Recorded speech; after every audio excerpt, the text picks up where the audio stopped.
이스라엘 역사 가운데 바로잡아야 할 두 가지가 있는데, 이건 이스라엘 역사뿐만이 아니라 교회사 속에서도, 그리고 오늘 우리에게서도 바로잡아야 될 건데, 거룩함과 고난에 대한 이해예요. 거룩함은 초월적인 어떤 것을 말하는 것이 아닙니다. 교회 안에서만의 어떤 거룩이 아닙니다. 삶에서 모든 사람들을 다 복받게 하는 일을 위해서 살아가는 것을 성경은 거룩이라고 말합니다. 그럼 고난은 뭐냐? 고난은 자기 십자가를 지는 거예요.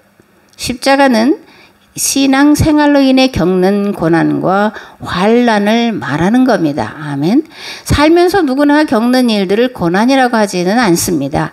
자식이나 또는 남편이나 아내로 인해서 속 썩는 것을 십자가를 지는 거다라고 말하지 않는다라는 거예요.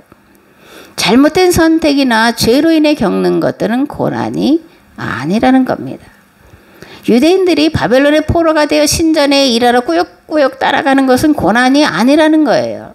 고난은 뭐냐? 신전에서 일하지 못하겠다라고 해서 제일 어려운 일을 담당하거나 죽도록 매맞거나 오직 하나님만 섬긴다고 하는 그것 때문에 죽임을 당하는 것, 그것이 고난이고 그것이 순교라는 것을 우리가 알아야 합니다. 아멘. 마태복음 16장에서 예수님이 이렇게 말씀하십니다. 예수께서 제자들에게 이르시되 누구든지 나를 따라오려거든 자기를 부인하고 자기 십자가를 지고 나를 따를 것이니라. 누구든지 제 목숨을 구원하고자 하면 잃을 것이요 누구든지 나를 위하여 제 목숨을 잃으면 찾으리라. 아멘. 하나님 나라와 그 의를 위해서 당하는 것이 고난이라는 겁니다. 그 의로 해서 죽는 것이 순교라는 겁니다. 아멘. 십자가를 진다는 것은 누군가의 죄값을 대신 치르는 것을 말해요. 누군가의 죄를 대속하려면 대신 죄의 대가를 치러야 하는 것은 당연한 일입니다. 무조건 용서는 없습니다. 특히 계약 공동체가 지은 죄에 대해 아무 대가도 치르지 않고 은혜로 용서받는 일은 절대로 있을 수 없다라는 것을 우리는 분명히 인식을 해야 합니다. 아멘. 예수님의 십자가는 대속의 십자가였습니다. 옛 계약 공동체 이스라엘이 여호와의 신앙에서 벗어나 거짓된 길로 간 죄의 값을 대신 치르시기 위한 대속의 죽으심이었어요. 대가 없이 되는 일은 절대로 없습니다. 내가 대가를 지불하지 않았다고 해서 거저된 것처럼 생각하는 것만큼 어리석고 미련한 것은 없다라는 거예요. 신앙생활을 한다는 것이 무엇입니까? 고난을 피하는 것이 아니라 스스로 가장 큰 고난받는 길을 선택해서 가는 거예요. 교회가 역사 속에서, 나와 내 가문이 역사 속에서 여호와의 길을 떠나 잘못된 길로 간 것에 대해 대가를 대신 치르는 삶, 그것이 신앙생활인 줄 믿습니다. 아멘.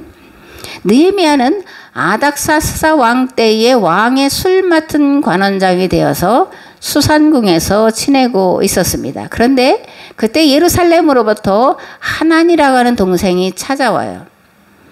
이 하나니를 보고 느헤미야가 묻습니다. 예루살렘의 형편이 어떻냐?